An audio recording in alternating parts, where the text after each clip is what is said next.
ناظرین السلام علیکم۔ عمران خان اور افواج پاکستان کے خلاف جو مہم جوئی شروع ہو چکی ہے، یہ خاص کر پاکستان کے خلاف مہم جوئی ہے۔ اس کے متعلق جاننے کے لیے ہمیں تھوڑا سا ماضی کی طرف جانا پڑے گا کہ اس کے آپس میں یہ سب چیزیں انٹرلنک کیسے ہیں، یعنی سعودی عرب کے تعلقات پاکستان کے ساتھ یا افواج پاکستان کے ساتھ، اور جو سابقہ حکمران ہیں ہمارے دو خاندان، اس میں ایک خصوصاً جو نواز خاندان ہے، ان کی کیا تعلقات ہے سعودی عرب کے، اور سعودی عرب کے پاکستانی دشمنوں کے ساتھ کیا تعلقات ہے، یعنی اس میں سرپرست جو انڈیا ہے اس کے ساتھ اس کے کیا تعلقات ہے۔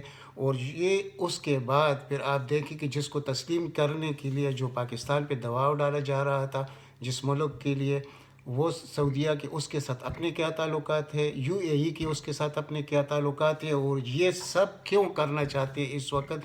یہ غلام لوگ ہیں، خواہ وہ سعودی عرب ہو، وہ یو اے ای ہو، وہ بحرین ہو، وہ سوڈان ہو، وہ کوئی بھی ہو جنہوں نے اس ملک کو تسلیم کر لیا، اور یہ چاہتے تھے کہ پاکستان بھی ایسا کرے گا۔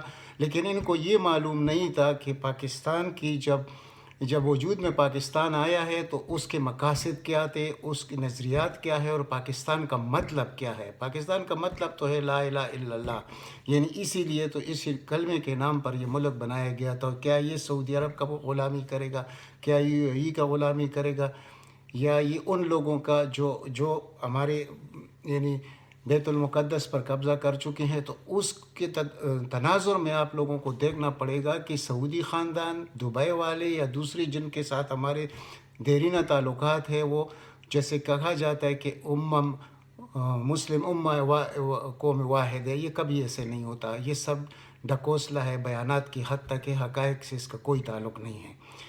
ہمارا اگر کوئی ہے تو وہ اس وقت دنیا میں ہمارا ایک ہی چائنا ہے، باقی پوری دنیا ہماری مخالف ہے، دو چار کو چھوڑ کر ملیشیا اور ترکی کو، جو حقیقت میں پاکستان کے دست بازو ہے۔ یعنی آپ یہ سمجھنے کی کوشش کریں کہ یہ جو موجودہ پاکستان میں جو کچھ ہو رہا ہے، عمران خان کو ڈیسٹیبلائز کرنا، افواج پاکستان کو، اس میں کون کون شریک ہے، کیوں شریک ہے۔ تو آپ لوگوں نے جو ڈرامہ دیکھا دو تین دن پہلے آئی جی مشتاق مہر کا، یعنی کہ آئی جی مشتاق مہر کا تقدس تو خراب ہوا، اور اس کا دوسرا کیپٹن صفدر کا تقدس تو خراب ہوا، لیکن قائد اعظم کا جو مزار ہے اس کی تقدس کوئی چیز معنی نہیں رکھتی۔ یعنی آئین میں سب کچھ واضح لکھا گیا ہے کہ مزار قائد پر اس قسم کی کوئی بات ہوگی تو اس کے لیے 3 سال تک کی قید ہے۔ لیکن یہ ان کا تقدس پاکستان سے بھی اہم ہے، عوام پاکستان سے بھی زیادہ ہے، اور اگر نہیں ہے تو پاکستانی افواج کا نہیں اور موجودہ وزیر اعظم کا نہیں ہے۔ یعنی یہ سوچنے سمجھنے کے لیے یہ کافی ہے، اگر آپ یہ دیکھ لیں کہ وہ ایک قانونی طریقے سے ہونا تھا، جب اس نے نہیں کیا مشتاق مہر نے، تو اور کس طریقے سے، اگر وہ ایف آئی آر درج ہی نہیں کرنا چاہتا تھا، اور اس کا سابقہ کردار ہے کیا ایس آئی جی کا، ذرا اس کو آپ ذرا دیکھیں گے تو آپ سمجھ جائیں گے کہ یہ دیکھیں ان لوگوں نے، یہ دو سابقہ حکمرانوں نے ہمارے اداروں کو تباہ کر کے، مفلوج کر کے چھوڑ دیا ہے۔ یہ خواہ پولیس ہو، خواہ آپ کے بیوروکریٹس ہو، ان میں سے کوئی بھی اس عہدوں پر رہنے کا لائق نہیں ہے۔ لیکن اگر موجودہ وزیر اعظم مضبوط طریقے سے آتا، آپ لوگ اس کو صحیح طریقے سے اکثریت دلاتے، تو یہ چیزیں آج نہ ہوتے۔ اس میں اس وقت جو مشکلات ہیں وہ آپ لوگوں کو معلوم ہے کہ سینٹ الیکشن سے پہلے یہ سب کچھ ختم کرنا چاہتے ہیں، ایسے ہوگا نہیں۔ یہ سینٹ کا الیکشن بھی ہوگا، اس کے بعد ان دو پارٹیوں میں فارورڈ بلاک بنیں گے، اور یہ جو ہمیں ضرورت ہے اس ملک کی بقا کے لیے، جو ضرورت ہے، یعنی کہ جو ترامیم ہمیں سب سے پہلے جو 18ویں ترمیم ہے اس کا ستیاناش، اس کو ختم کرنا پڑے گا، تو تب یہ ملک ایک ملک بنے گا۔ آپ نے جو ڈرامہ دیکھا 2 دنوں سے، یہ کیا، یہ وہ 18ویں ترمیم کے شاخسانے ہیں جو اس ملک کے ساتھ ہو رہے ہیں۔ تو کیا یہ ملک اہم ہے، یا یہ آئین اہم ہے، یا یہ عوام اہم ہے؟ سب سے پہلے تو ملک اور عوام اہم ہے، بعد میں آئین اور قانون کو دیکھا جاتا ہے۔ تو آئین اور قانون کن لوگوں نے بنانا ہے؟ یہ جو سابق حکمران تھے انہوں نے بنایا، یہ 18ویں ترمیم انہوں نے پاس کی ہے، تو اس کا کردار اس پر تو بحث کرنا بھی ایک انسان اپنے لیے توہین سمجھتا ہے، لیکن کم از کم بتانا پڑتا ہے کہ کیا ہے۔ اب یہ جو مشتاق مہر ہے، اس کا اپنا ریکارڈ تو آپ دیکھ لیں کہ یہ وہ شخص ہے جس کو سپریم کورٹ نے خود سی سی پی او کے عہدے سے ہٹایا تھا، کیونکہ وہ جو انویسٹیگیشن ہو رہی تھی تو یہ زرداری کو بچانے کے لیے ایف آئی اے نے اس کے خلاف جو کچھ لکھا اور سپریم کورٹ میں سبمٹ کیا تو اس کو چلتا کر دیا. اس شخص کو انہوں نے آئی جی سندھ لگا دیا. اب وہ شخص وہ اس میں کتنا غیرت ہوگا, کتنا وہ قانون کی پاسداری کرے گا, تو یہ تو آپ لوگ سمجھتے ہیں. تو اس میں پھر افواج پاکستان کا کیا گناہ ہے اور عمران خان کا کیا گناہ ہے. اس وقت اگر کوئی کہتا ہے کہ افواج پاکستان اور حکومت ایک پیج پر ہے تو ان کو مرچ لگتے ہیں. اب مسئلہ کیا ہے, کیونکہ اس کے وزیر اعظم کی تو ذاتی اپنی کوئی مفادات ہے نہیں, وہ تو ملک کے لیے سوچتا ہے. جو وزیر اعظم ملک کی لیے سوچتا ہے تو وہ تو افواج پاکستان کے ساتھ ایک صفحے پر ہوگا, اور اس کی وجوہات ہے. اور آپ لوگ دیکھ رہے ہیں کہ 22 سال سے جو ہمارے ملک پہ جنگ مسلط کیا گیا اور جتنی قربانیاں اس افواج نے دی ہیں, یعنی کہ 7 اور 1 کا ریشو ہے, بلکہ 6 اور 1 کا ریشو آفیسر اور سپاہی کے درمیان. یہ دنیا میں کہیں نہیں ہوا کہ کسی ملک کے, یعنی ہمارے 7,500 جوان اور آفیسر شہید ہوئے ہیں. تو ان ذلیل حکمرانوں کو, سابق حکمرانوں کو وہ سپورٹ کریں گے یا وہ پاکستان کے لیے سوچیں گے؟ تو وہی انہوں نے تو وہی کرنا ہے افواج پاکستان نے, کہ پاکستان پہلے بعد میں سب کچھ ہوگا. تو ان کا تو سیاست سے بھی کوئی تعلق نہیں ہے, لیکن یہ لوگ ضرور ان کو گھسیٹنا چاہتے ہیں اپنے مذموم عزائم حاصل کرنے کے لیے, کہ یہ افواج کسی طرح, یہ افواج ڈرنے والے نہیں ہے. ان کو غلط فہمی ہے, لیکن صرف اور صرف ایک مسئلہ ہے کہ ان کو صحیح آنکھ دکھایا نہیں گیا.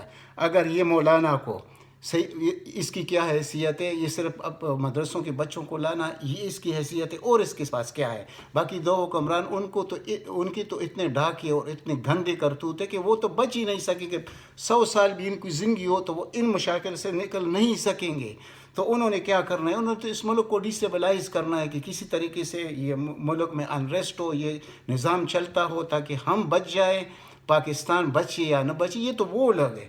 اب ان لوگوں کے ساتھ اگر ہم, یعنی عوام اسی طرح خاموش رہیں, یعنی جس طرح گجرانوالہ جلسے میں اس ذلیل شخص نے لندن سے جو خطاب کیا اور عوام ابھی تک خاموش ہے, تو کیا عوام کو اس ملک کی حقیقت کا پتہ ہے کہ اس کی اہمیت کیا ہے پاکستان کی دنیا میں؟ ان کو نہیں پتہ, عوام کو نہیں پتہ. تو اب عوام اگر اس طرح سوئے ہوئے ہیں تو ان لوگوں کو موقع ملے گا.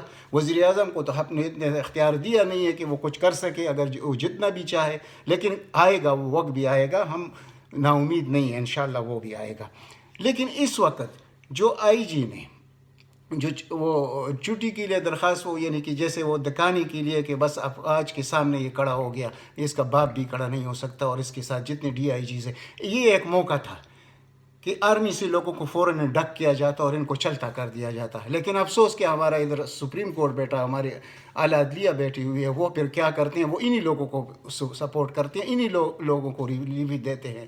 ورنہ یہ ایک نادر موقع ہے اس وقت اگر یہ ہو جاتا, کیونکہ ہمیں معلوم ہے کہ جب بھی آرمی سے کوئی, اس ایک کو چھوڑ دے, وہ جو میجر کیا تھا وہ نیب چیئرمین, اس کو چھوڑ کے باقی آپ جتنے بھی لوگ دیکھیں گے جو آرمی سے پولیس میں آئے, بیوروکریسی میں آئے, ان کا کردار دیکھیں اور ان لوگوں کا, تو یہ زمین آسمان کا فرق ہے. تو یہ ایک نادر موقع تھا کہ اس وقت ہمارا سپریم کورٹ اس میں مداخلت کرتا. یہ جو کچھ کراچی میں ہوا اور جو آئی جی نے کیا, اور ان کے ساتھ جو اس کے پیٹی بند ساتھیوں نے اس حکومت کے, سندھ حکومت کے اشاروں پر جو کچھ انہوں نے کیا اس ملک کو ڈیسٹیبلائز کرنے کے لیے, تو یہ لوگ آ جاتے, ہمارے سپریم کورٹ اور ہائی کورٹس بیچ میں آ جاتے, تو ان لوگوں کے لیے پناہ گاہ نہیں ہوتی, پھر یہ بچ نہیں سکتے تھے.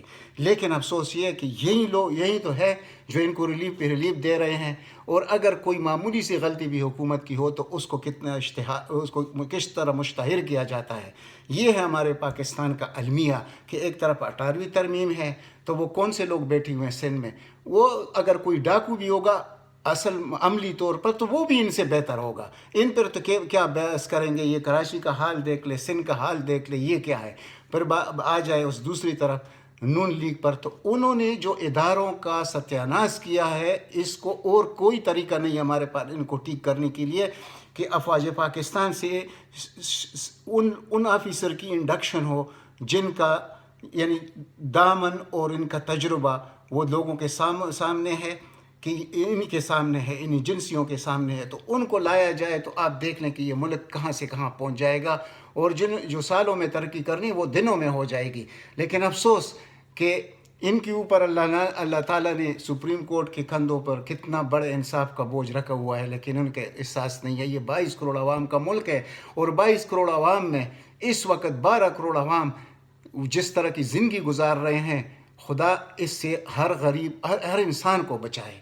لیکن یہ نہ سپریم کورٹ کو نظر آ رہا ہے، نہ ہائی کورٹس کو نظر آ رہا ہے۔ خاص کر وہ آپ لاہور ہائی کورٹ دیکھ لیں، اسلام آباد ہائی کورٹ دیکھ لیں، یہ جو کردار ہے، یعنی انسان ایک عام آدمی صرف جل سکتا ہے، اور وہ دل کا مریض بن سکتا ہے، بلڈ پریشر کا مریض بن سکتا ہے۔ ان کو دیکھ کر تو اس کا نام ہوتا ہے عدلیہ، اس کا نام ہوتا ہے انصاف کے ادارے۔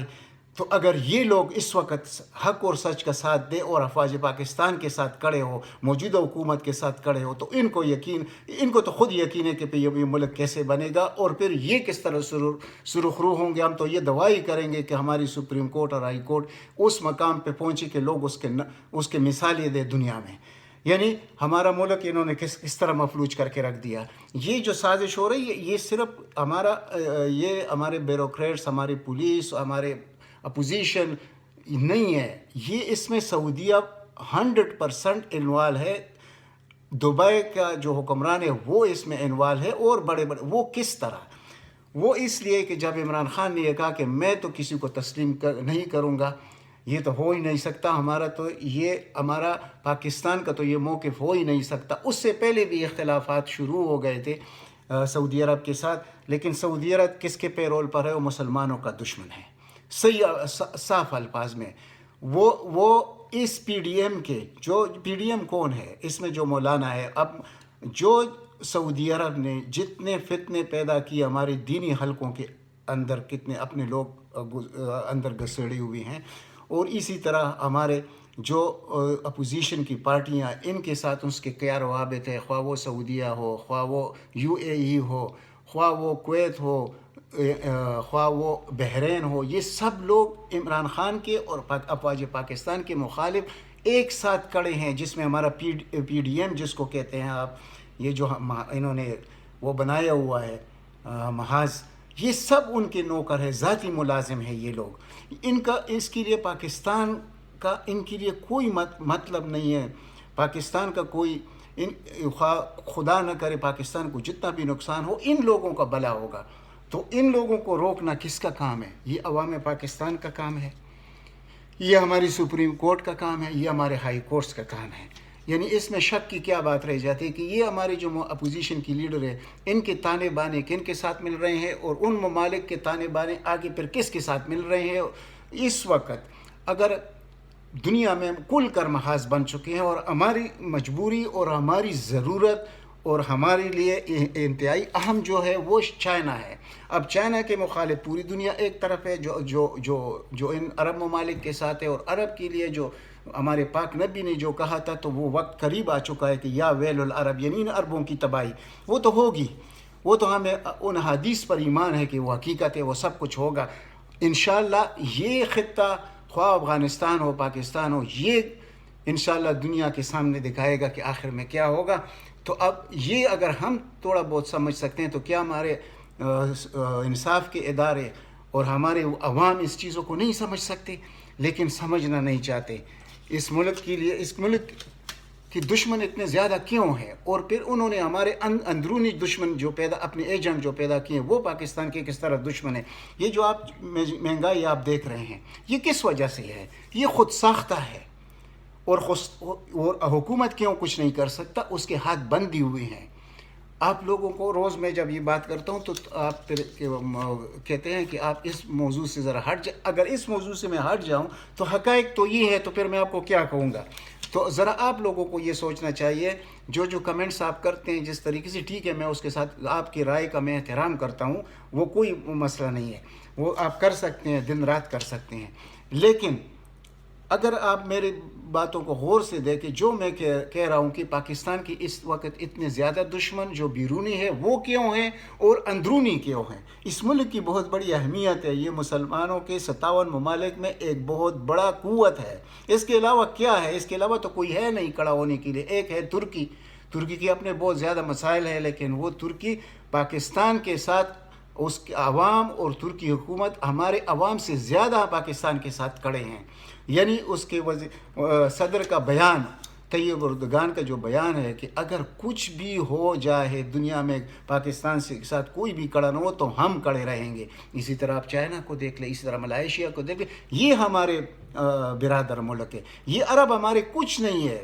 یہ صرف اور صرف ہماری ایمان کی حد تک کہ ہمارے پاک نبی کے ادھر ولادت ہوئی، ادھر مقدسات ہے، اس کے لیے ہر پاکستانی کا زندگی اور ہر چیز کے لیے، موت کے لیے تیار ہے، قربانی کے لیے تیار ہے. اور سب سے اگر خدا نہ کرے وہ وقت آ گیا تو پاکستان کی دفاع چھوڑ کر سب سے پہلے مقدسات کی حفاظت کی جائے گی. لیکن عرب حکمرانوں کی یہ نہیں ہوگا. یہ آئندہ کے لیے یہ انہوں نے جو ہمارے اوپر اب ان کی حیثیت کیا ہے سعودی عرب کی؟ آپ خود دیکھ لیں. وہ اگر ان کی حکومت ہے بھی تو کس کی وجہ سے ہے؟ باقی ہمارے جو مراسم ہیں وہ انشاءاللہ ختم ہوں گے ان ممالک کے ساتھ. ہماری مجبوری صرف یہ ہے کہ ہمارے 20-25 لاکھ لوگ سعودی عرب میں اور دبئی میں 10-15 لاکھ کام کرتے ہیں.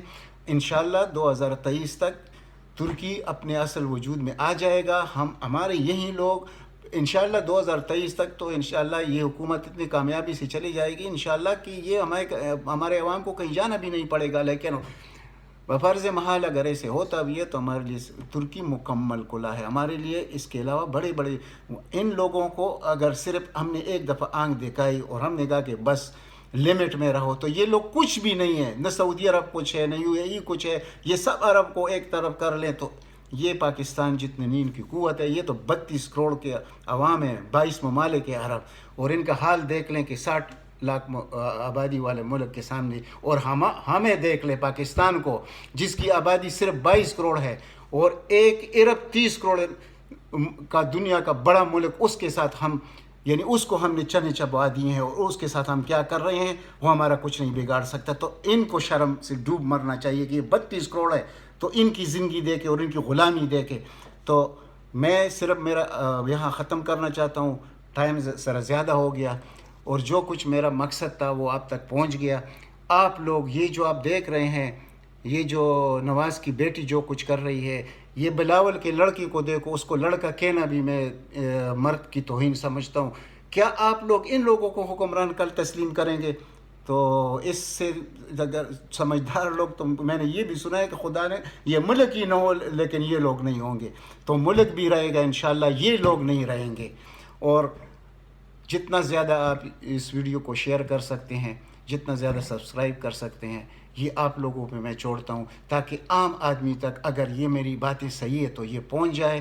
اور اگر ہماری وجہ سے کوئی اچھائی ہو سکتی ہے تو آپ لوگوں کا احسان ہوگا ہمارے اوپر.